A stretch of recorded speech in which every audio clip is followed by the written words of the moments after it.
Eu vou sentar aqui e contar a minha história.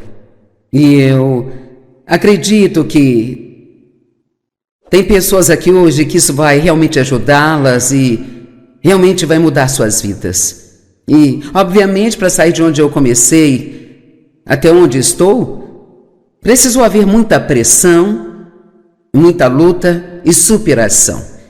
Então vamos orar. Pai, eu oro para que, já que não tenho nenhum plano sobre o que vai sair da minha boca, porque você disse em sua palavra para abrirmos a boca e você a encherá. Então, vou me mover aqui, tentar andar sobre as águas e abrir a minha boca confiando em Ti para enchê-la e trazer à tona o que as pessoas precisam ouvir. Minha história é longa para ser contada numa hora, mas eu confio em Ti para trazer as partes que mais ajudarão as pessoas. Eu oro para que, quando terminarmos aqui hoje, todos entendam que não há nada que não possam superar se eles realmente permitirem que você os conduza e também os guie. Em nome de Jesus. Amém.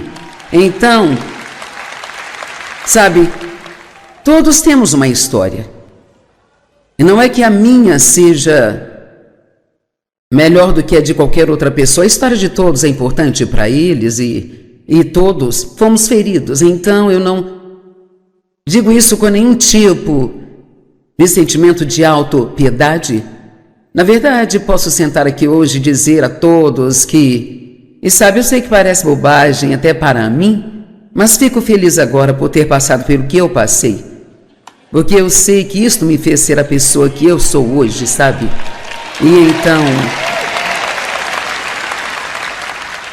E foi exatamente isto que me permitiu poder ajudar muitas pessoas ao redor do mundo, porque existem muitas pessoas, especialmente mulheres, que foram abusadas. Talvez não haja como dizer quantas pessoas nesta sala foram abusadas sexualmente. Talvez você tenha contado alguém, talvez não tenha contado, mas se não foi esse tipo de abuso, algum tipo de abandono, ou pais que não te amaram, ou pessoas que falaram mal de você, ou compararam você com um irmão, ou qualquer que seja o caso, todos fomos magoados. E se por acaso você é um dos sortudos que foi criado por ótimos pais que lhe amaram e disseram que você poderia fazer qualquer coisa, você é abençoado além da medida. Porque o que as pessoas fazem com as crianças na infância delas, às vezes é patético. Sei que muitas vezes não percebem o que estão fazendo, a maioria das pessoas está apenas agindo em cima de sua própria dor. É por isso que não adianta odiar as pessoas que te machucaram. Essa é a primeira coisa que você deve entender, porque você nunca ficará bem se estiver cheio de ódio. Nunca ficará bem. Simplesmente não ficará, a menos que você perdoe. Essa é uma das primeiras coisas, e parece a coisa mais injusta pedir para alguém fazer, sabe? Mas tudo que Deus nos pede para fazer, isso é para o nosso próprio benefício. Você tem que entender isso, mesmo que pareça difícil e injusto, é sempre para o seu benefício. E veja, odiar alguém que te machucou é como tomar veneno esperando que o seu inimigo morra. É como se você realmente envenenasse a si mesmo. Então, eu gostaria de dividir isso em duas partes, um pouco sobre o abuso, mas depois quero falar sobre os primeiros dias do ministério e das coisas que tivemos que superar para sair de onde começamos até onde estamos. Porque veja, Dave e eu não tínhamos ideia do que estávamos fazendo. Nenhuma ideia. Não é como se Deus tivesse chamado duas pessoas qualificadas. Então, não tente usar a desculpa, eu não sou qualificado, porque me parece que Ele não chama pessoas qualificadas. Ele só chama as pessoas que estão disponíveis e são bobas o suficiente para sair e está disposto a ser tolo por Cristo, sabe?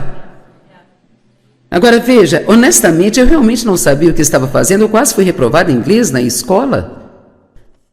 E eu sempre detestei a minha voz, porque eu tenho uma voz muito grave para uma mulher, sabe? E agora Deus a faz ecoar por toda a terra.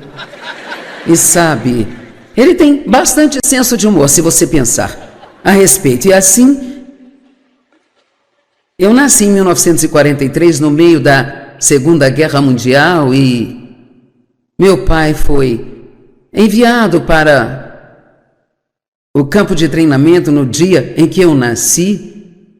Então eu só o vi uma vez nesse meio tempo até os meus 13 anos de idade. E assim, éramos só eu e minha mãe e uma tia e um tio. E o meu tio tinha pés chatos e não aceitavam homens com pés chatos no exército, sabe? Naquela época. E assim, sabe, a minha lembrança mais antiga é de ter medo do meu pai. Eu sempre tive. Eu era enraizada no medo desde quando consigo me lembrar. E sabe, a minha mãe me disse que quando ele voltou do exército, ele estava diferente do que quando foi. Eu acho que muitos homens passam por isso por causa das coisas que eles viram e passaram. E ele nem esteve no combate, mas ele estava diferente. Ele era mau. E às vezes, eu acho que o fato dele ser maldoso foi ainda pior do que o abuso. Mas havia algo de errado com ele. Ele cresceu numa família que praticava incesto. E assim ele trouxe isso consigo mesmo. E então, desde a primeira vez que me lembro de tê-lo visto, ele me molestava e depois ele fez de mim praticamente sua amante quando eu tinha cerca de 13 anos de idade. E ele não me controlava com a força, mas me controlava com o medo. E é difícil explicar como você pode ter tanto medo de alguém a ponto de fazer o que a pessoa te manda fazer, seja o que for, sabe? Mas esse tipo de medo, isso pode te adoecer. Era como... Ele trabalhava à noite, eu agradeço a Deus por isso, porque pelo menos eu não ficava perto dele à noite. E minha mãe também tinha medo dele. Eu tinha um irmão que meu pai praticamente abandonou. E me lembro de quando minha mãe engravidou, de orar para que fosse uma menina, esperando que meu pai gostasse mais dela do que de mim, me deixasse em paz, sabe? E não era certo orar assim, mas eu orei. E então eu entrei em contato com alguns parentes, tentei fazer com que me ajudassem. Ninguém quis se envolver. Veja, naquela época, nos anos 50, não se ouvia falar de nada parecido com o que estamos falando. Você nunca ouvia nada sobre abuso sexual e não se falava de nada a respeito. Acontecia, mas as mulheres também eram diferentes. Pouquíssimas mulheres deixavam seus maridos, pouquíssimas se divorciavam. E assim, quando eu tinha 9 anos, contei para minha mãe o que meu pai fazia comigo e eu me lembro que ela me examinou para ver se encontrava algum machucado. E claro, ele disse que eu estava mentindo, ela escolheu acreditar nele. Eu não sei se ela realmente acreditou, mas acho que ela escolheu acreditar. Quando eu tinha 14 anos, ela entrou em casa e o pegou. E ela se virou e saiu de casa, ficou 2 horas fora, voltou e nunca disse uma palavra a respeito. Nunca disse nada sobre isso. Mas sempre houve uma rixa entre eu e ela. Depois disso, ela meio que se voltou para o meu irmão e começou a bajulá-lo. E coitado, ele nunca teve um pai. E quando ele tinha 17 anos, ele foi para as Forças Armadas, o enviaram para o Vietnã. E para encurtar a história, ele se viciou em drogas quando estava lá naquelas selvas e... Encurtando mais a história, ele acabou se suicidando porque nunca conseguiu sair das drogas. Ele até tentou e nós tentamos ajudá-lo também. Ele era um moço do bem e eu sinceramente acredito que ele foi para o céu. Ele creu, sabe? Ele tinha tantos problemas que ele não conseguia se endireitar. E às vezes as pessoas são assim, elas não, é mais do que o que elas conseguem lidar ou superar. O último lugar que ele ficou foi no Centro dos Sonhos, em Los Angeles, e eu liguei para o pastor Tommy.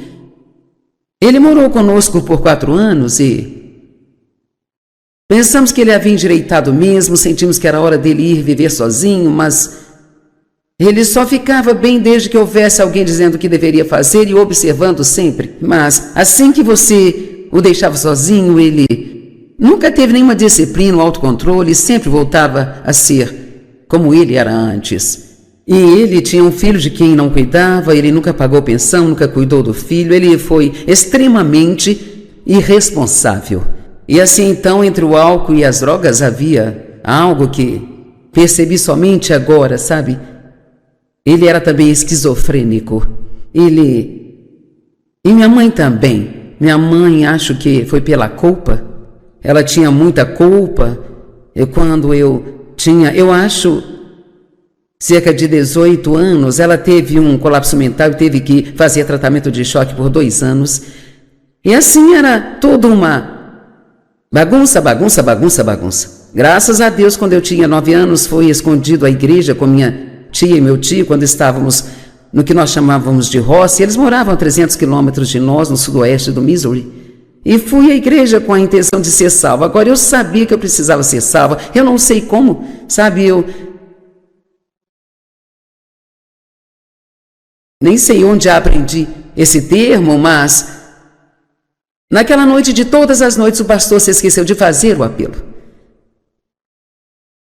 Bem, eu acho que eu tinha um pouco de determinação na época, porque eu estava com meus primos e eu peguei cada um deles pela mão e eu disse: vamos lá na frente para sermos salvos.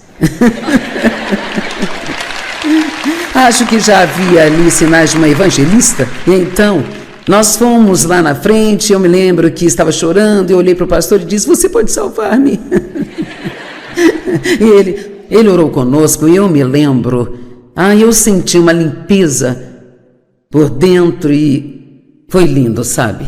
Mas no dia seguinte, trapacei no jogo de esconde-esconde. Com a cabeça encostada na parede, eu espiei. E o diabo me disse que eu tinha perdido minha salvação. E nunca houve ninguém para me dizer o contrário. E assim daí até os meus 18 anos, eu achava que o que quer que eu tivesse recebido, eu havia perdido, mas eu só entendi mais tarde na minha vida que, quando eu tinha 9 anos de idade, essa determinação cresceu em mim de que eu ia vencer, sabe? Eu tinha essa determinação, isso não vai derrotar-me, ninguém vai me ajudar, então eu vou ter que passar por isso e eu vou sobreviver. Me lembro que costumava deitar na cama, quando eu estava na minha adolescência à noite, eu falava: um dia eu vou fazer algo grande.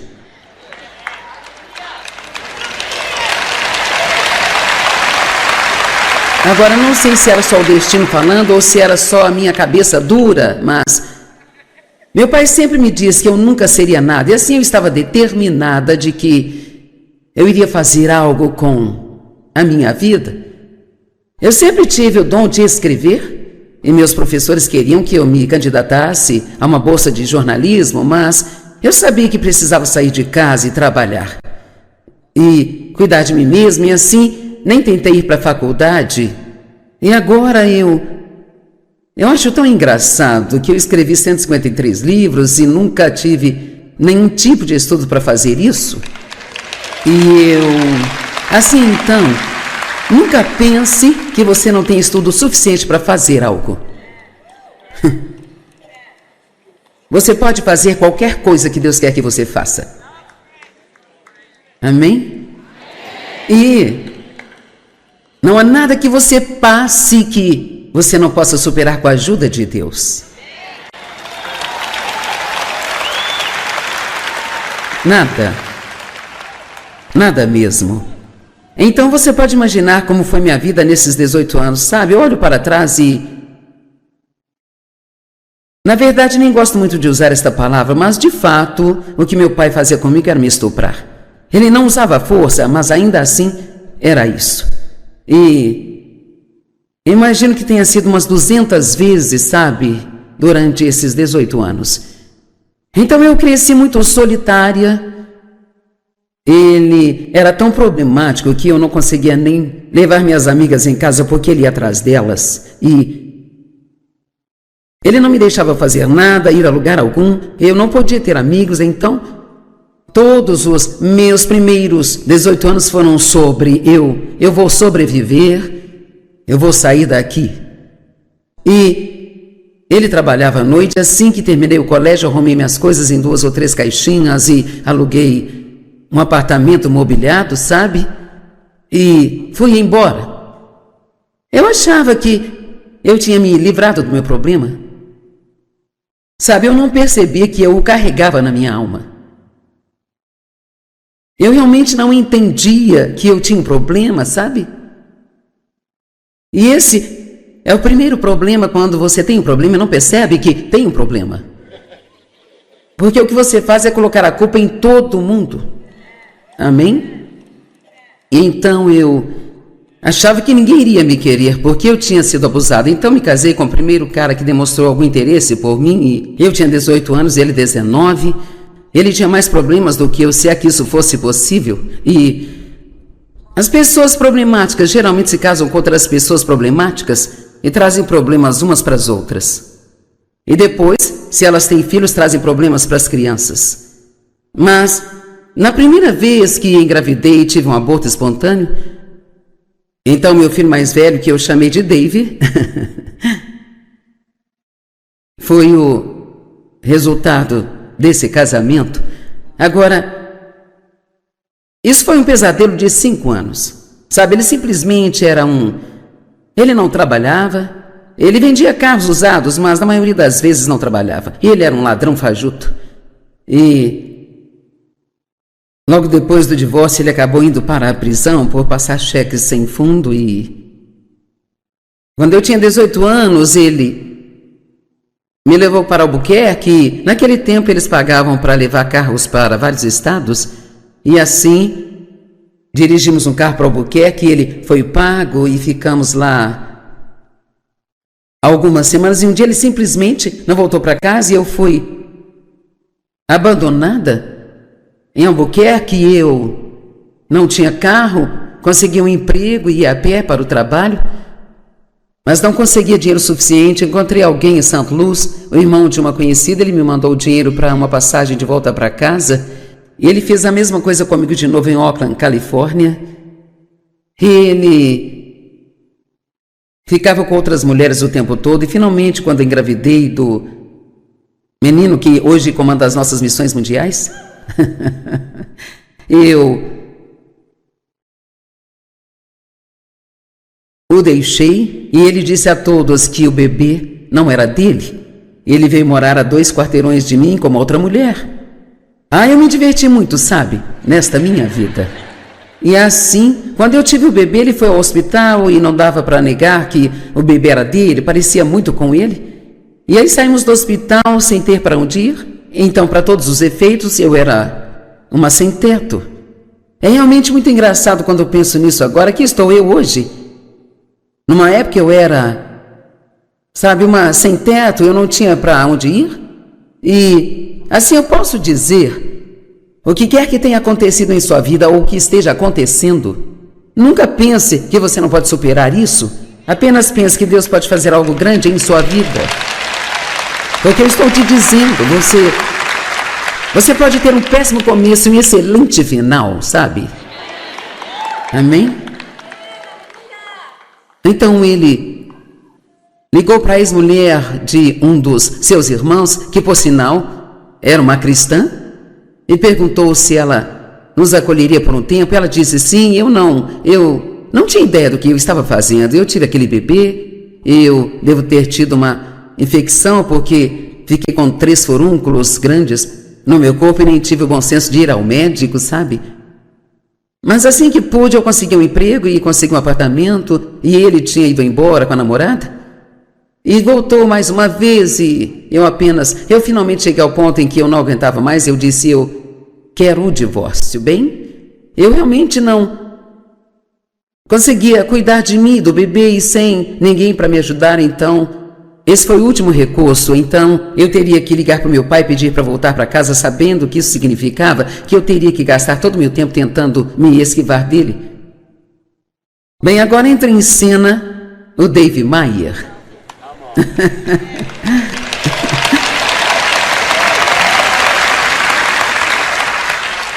E minha mãe e meu pai moravam numa casa geminada. Você já deve ter visto uma.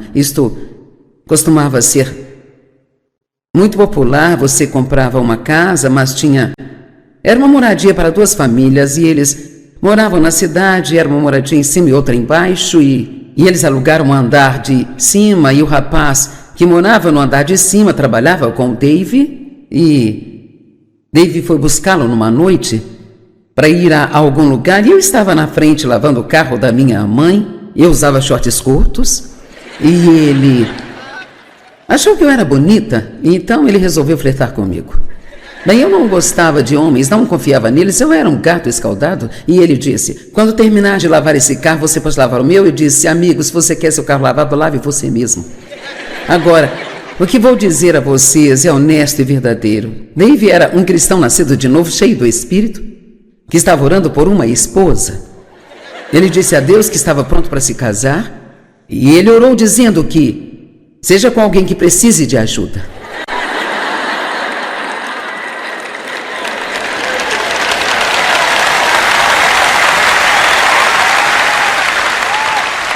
Então ele nunca poderá dizer que ele não recebeu o que ele pediu. Então eu olho para trás e acho que isso foi uma armação muito divina. Eu costumava deitar na cama com meu primeiro marido e orar para que um dia Deus me desse alguém que realmente me amasse. Eu sempre pedia que seja alguém que me leve para a igreja. Eu queria ir para a igreja, queria servir a Deus, mas não sabia fazê-lo por mim mesma. E eu sempre orei desde os 9 anos de idade. Eu orava e, sabe, eu orava para que Deus me tirasse daquela situação, e Ele não tirou, mas me guiou através disso. Às vezes oramos para que Deus nos tire das coisas, Ele não tira e não entendemos. E você pode me perguntar: eu tenho que entender que Deus não livra uma garotinha de uma situação como aquela? E não, eu não entendo, mas tudo cooperou para o bem. E Deus tem razões para as coisas que nós não entendemos, e tudo que eu sei é que não há nada em sua vida que será desperdiçado, nenhuma quantidade de dor, nenhuma quantidade de injustiça será desperdiçada. Se você entregar isso a Deus, Ele vai fazer algo lindo com isso. Amém?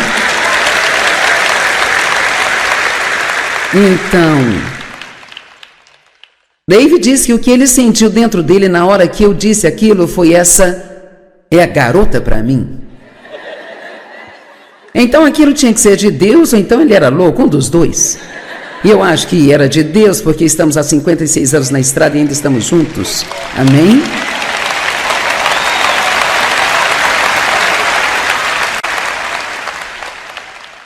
Tivemos uns 3 ou 4, talvez 5 encontros, e ele me pediu em casamento. E na noite em que ele me pediu em casamento, eu fiquei tentando chegar em casa porque eu queria chegar antes do meu pai. Ele sempre saía e ficava bêbado no sábado à noite, então eu gostava de fingir que já estava dormindo quando ele chegasse em casa. E Dave repetindo: eu tenho algo para te dizer, eu quero falar com você. Bem, eu achava que ele iria terminar comigo, porque eu sempre olhava para o lado negativo de tudo, sabe? Eu sempre esperava o pior, porque era tudo que eu tinha recebido, e talvez alguns aqui ainda estejam agindo assim.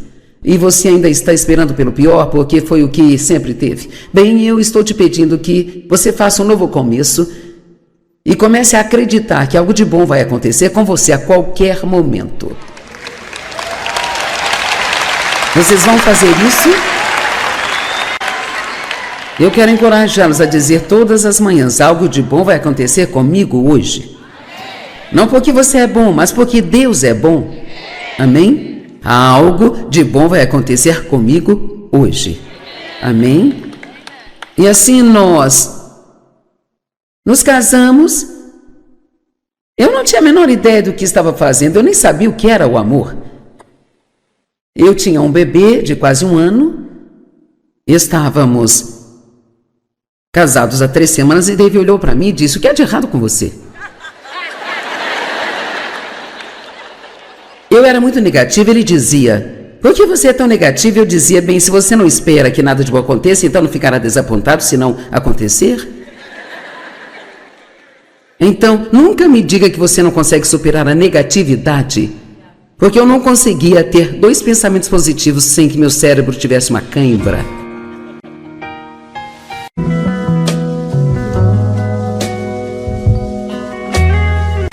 Eu vou sentar aqui e contar a minha história.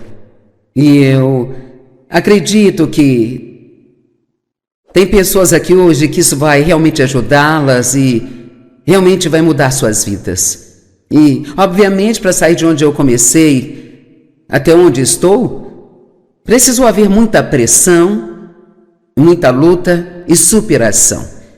Então vamos orar. Pai, eu oro para que, já que não tenho nenhum plano sobre o que vai sair da minha boca, porque você disse em sua palavra para abrirmos a boca e você a encherá. Então, vou me mover aqui e tentar andar sobre as águas e abrir a minha boca confiando em Ti para enchê-la e trazer à tona o que as pessoas precisam ouvir. Minha história é longa para ser contada numa hora, mas eu confio em Ti para trazer as partes que mais ajudarão as pessoas.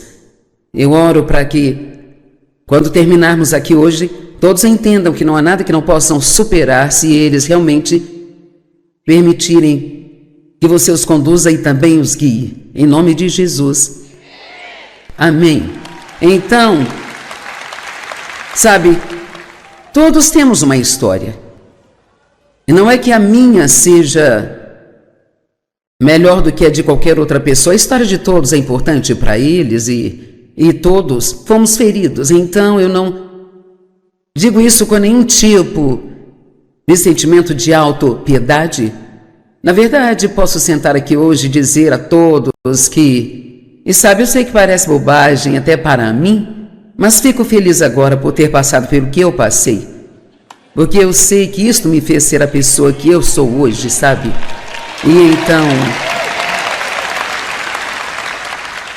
E foi exatamente isto que me permitiu poder ajudar muitas pessoas ao redor do mundo, porque existem muitas pessoas, especialmente mulheres, que foram abusadas.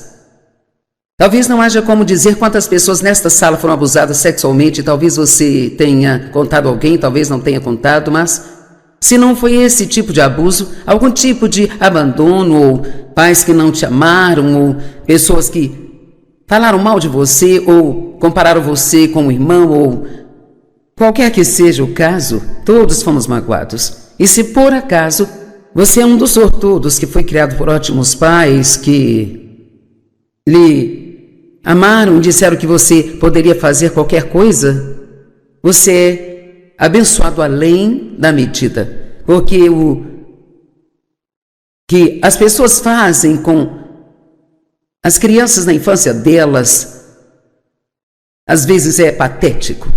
Sei que muitas vezes não percebem o que estão fazendo, a maioria das pessoas está apenas agindo em cima de sua própria dor. É por isso que não adianta odiar as pessoas que te machucaram.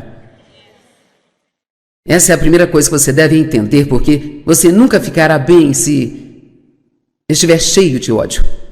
Nunca ficará bem. Simplesmente não ficará, a menos que você perdoe. Essa é uma das primeiras coisas, e parece a coisa mais injusta pedir para alguém fazer, sabe? Mas tudo que Deus nos pede para fazer, isso é para o nosso próprio benefício. Você tem que entender isso, mesmo que pareça difícil e injusto, é sempre para o seu benefício. E veja, odiar alguém que te machucou é como tomar veneno esperando que o seu inimigo morra.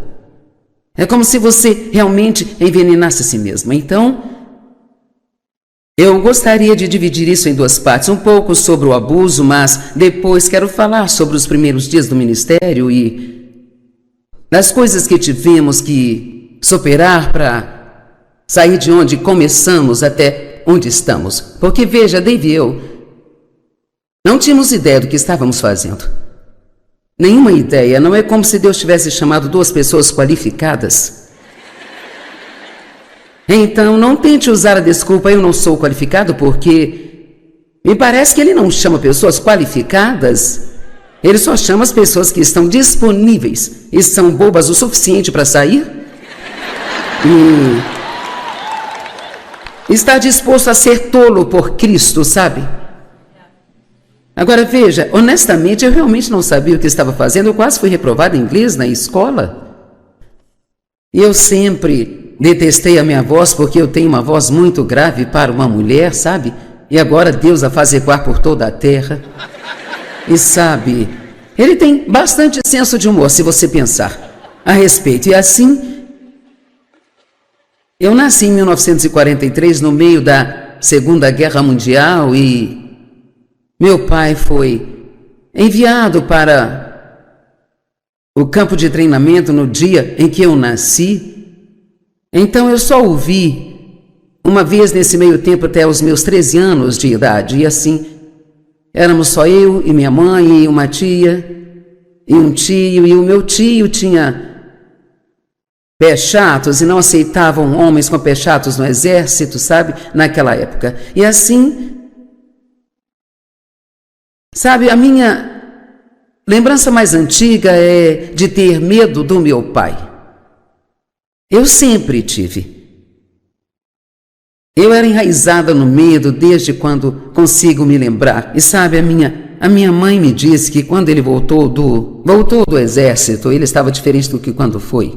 Eu acho que muitos homens passam por isso por causa das coisas que eles viram e passaram. E ele nem esteve no combate, mas ele estava diferente. Ele era mau. E às vezes, eu acho que o fato dele ser maldoso foi ainda pior do que o abuso. Mas havia algo de errado com ele. Ele cresceu numa família que praticava incesto. E assim ele trouxe isso consigo mesmo. E então, desde a primeira vez que me lembro de tê-lo visto, ele me molestava e depois ele fez de mim praticamente sua amante quando eu tinha cerca de 13 anos de idade. E ele não me controlava com a força, mas me controlava com o medo. E é difícil explicar como você pode ter tanto medo de alguém a ponto de fazer o que a pessoa te manda fazer, seja o que for, sabe? Mas esse tipo de medo, isso pode te adoecer. Era como... Ele trabalhava à noite, eu agradeço a Deus por isso, porque pelo menos eu não ficava perto dele à noite. E minha mãe também tinha medo dele. Eu tinha um irmão que meu pai praticamente abandonou. E me lembro de quando minha mãe engravidou, de orar para que fosse uma menina, esperando que meu pai gostasse mais dela do que de mim, me deixasse em paz, sabe? E não era certo orar assim, mas eu orei. E então eu entrei em contato com alguns parentes, tentei fazer com que me ajudassem. Ninguém quis se envolver. Veja, naquela época, nos anos 50, não se ouvia falar de nada parecido com o que estamos falando. Você nunca ouvia nada sobre abuso sexual e não se falava de nada a respeito. Acontecia, mas as mulheres também eram diferentes. Pouquíssimas mulheres deixavam seus maridos, pouquíssimas se divorciavam. E assim, quando eu tinha 9 anos, contei para minha mãe o que meu pai fazia comigo e eu me lembro que ela me examinou para ver se encontrava algum machucado.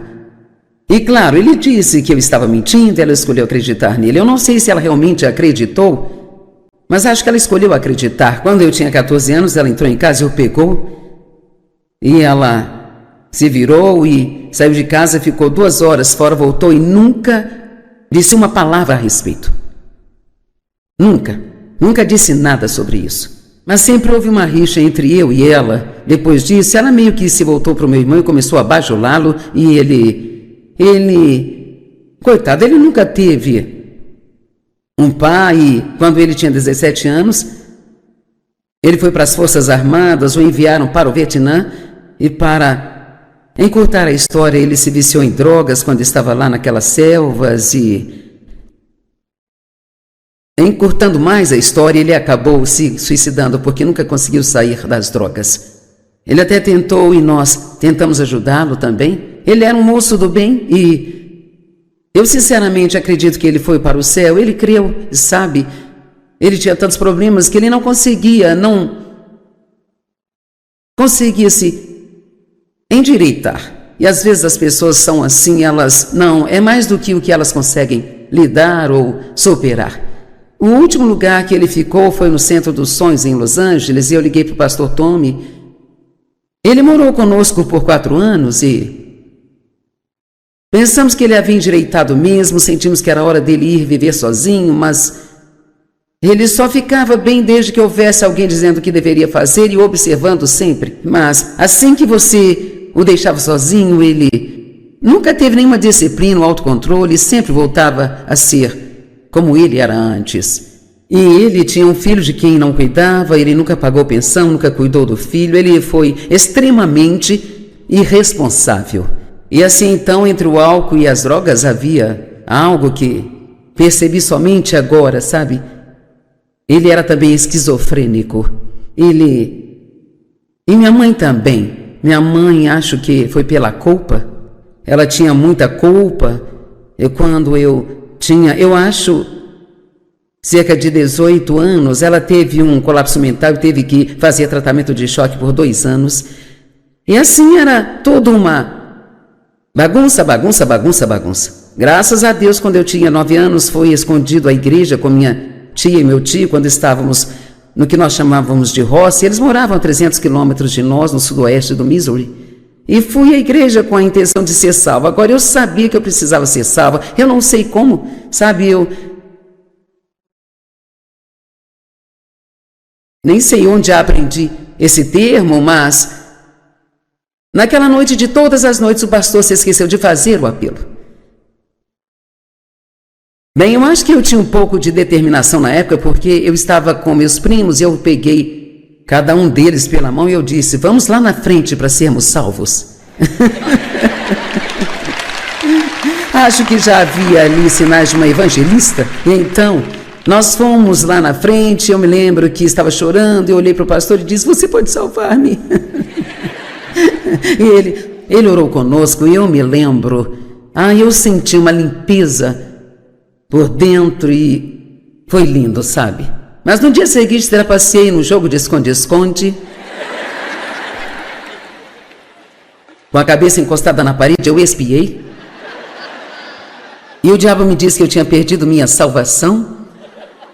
E nunca houve ninguém para me dizer o contrário. E assim daí até os meus 18 anos, eu achava que o que quer que eu tivesse recebido eu havia perdido, mas eu só entendi mais tarde na minha vida que quando eu tinha 9 anos de idade, essa determinação cresceu em mim de que eu ia vencer, sabe? Eu tinha essa determinação, isso não vai derrotar-me, ninguém vai me ajudar, então eu vou ter que passar por isso e eu vou sobreviver. Me lembro que costumava deitar na cama, quando eu estava na minha adolescência à noite, eu falava: um dia eu vou fazer algo grande.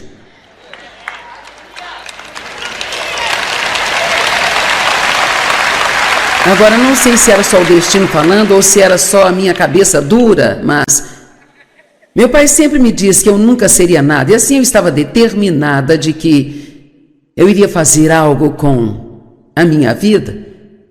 Eu sempre tive o dom de escrever e meus professores queriam que eu me candidatasse a uma bolsa de jornalismo, mas eu sabia que precisava sair de casa e trabalhar e cuidar de mim mesma, e assim nem tentei ir para a faculdade.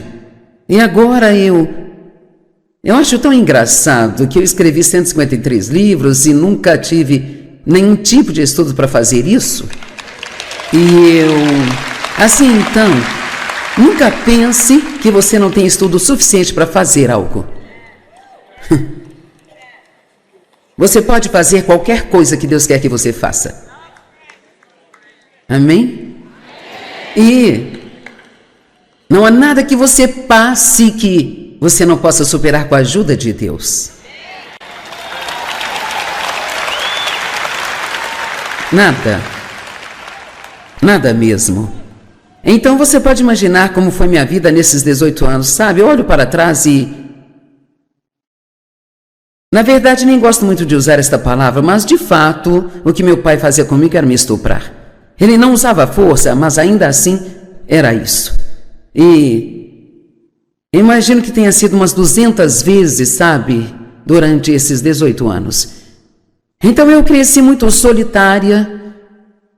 Ele era tão problemático que eu não conseguia nem levar minhas amigas em casa porque ele ia atrás delas. E Ele não me deixava fazer nada, ir a lugar algum. Eu não podia ter amigos, então todos os meus primeiros 18 anos foram sobre eu vou sobreviver, eu vou sair daqui.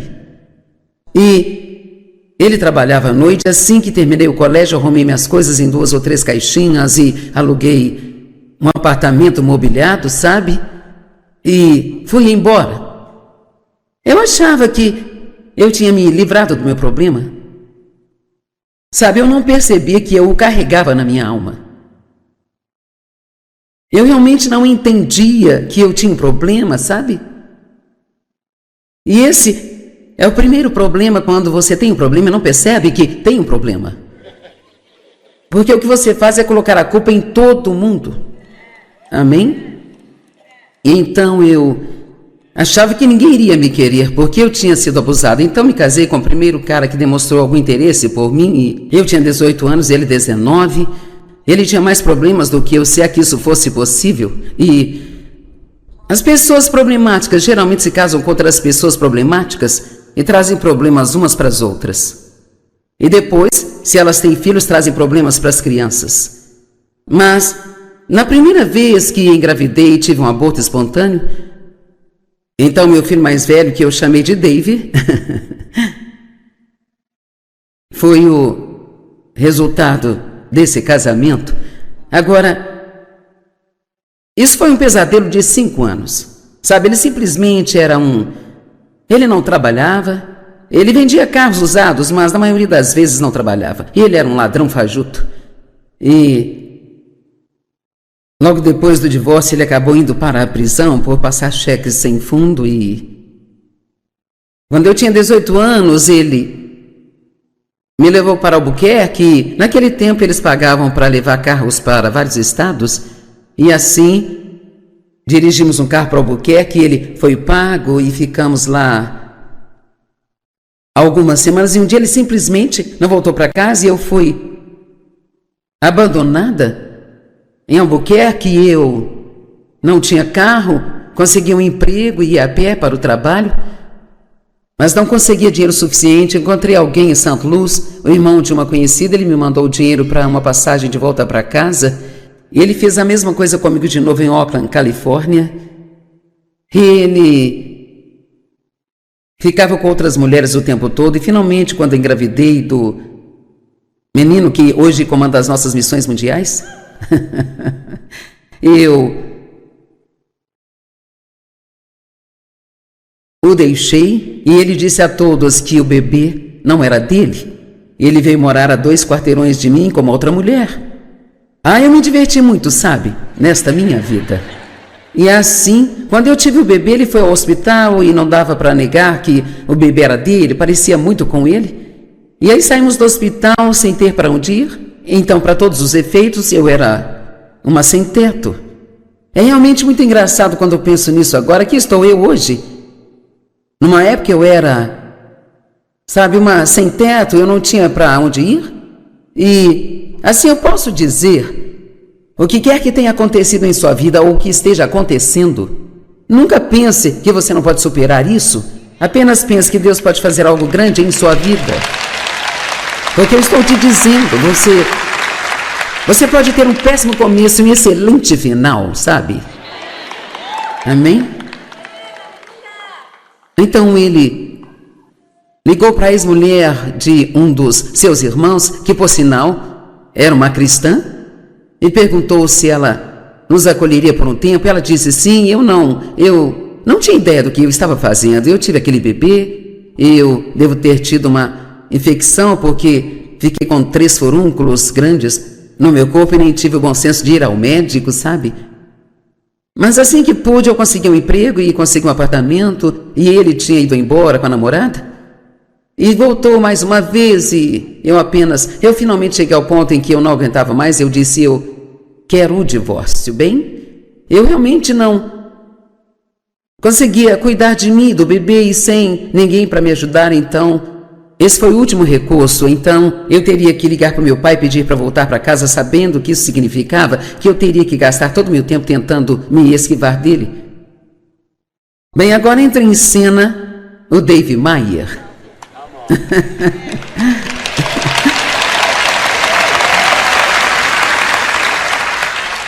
E minha mãe e meu pai moravam numa casa geminada. Você já deve ter visto uma. Isto costumava ser muito popular. Você comprava uma casa, mas era uma moradia para duas famílias e eles moravam na cidade. Era uma moradia em cima e outra embaixo e eles alugaram um andar de cima e o rapaz que morava no andar de cima trabalhava com o Dave e Dave foi buscá-lo numa noite para ir a algum lugar e eu estava na frente lavando o carro da minha mãe. Eu usava shorts curtos e ele achou que eu era bonita, e então ele resolveu flertar comigo. Bem, eu não gostava de homens, não confiava neles, eu era um gato escaldado. E ele disse, quando terminar de lavar esse carro, você pode lavar o meu? Eu disse, amigo, se você quer seu carro lavado, lave você mesmo. Agora, o que vou dizer a vocês é honesto e verdadeiro. Dave era um cristão nascido de novo, cheio do Espírito, que estava orando por uma esposa. Ele disse a Deus que estava pronto para se casar, e ele orou dizendo que seja com alguém que precise de ajuda.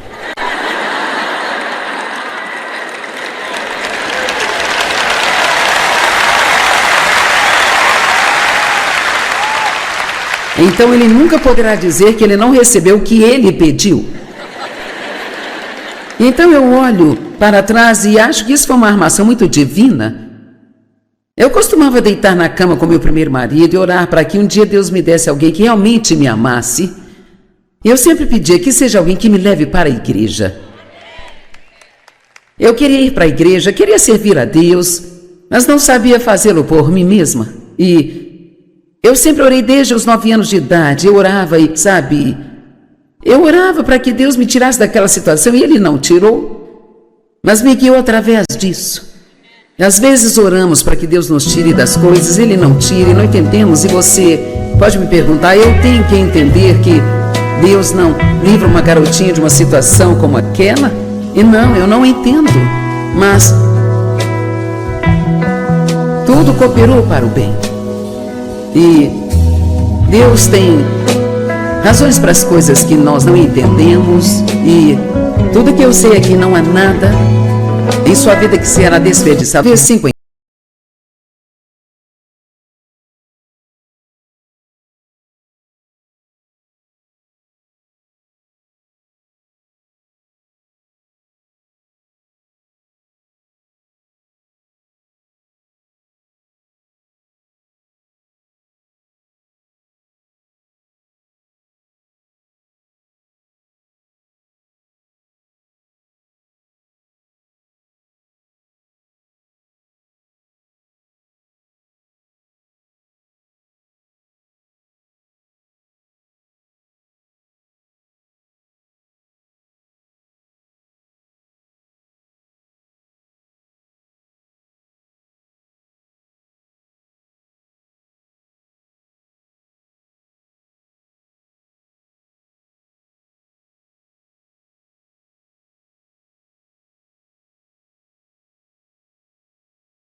Você não espera que nada de bom aconteça, então não ficará desapontado se não acontecer? Então, nunca me diga que você não consegue superar a negatividade, porque eu não conseguia ter 2 pensamentos positivos sem que meu cérebro tivesse uma cãibra.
acreditar que algo de bom vai acontecer com você a qualquer momento.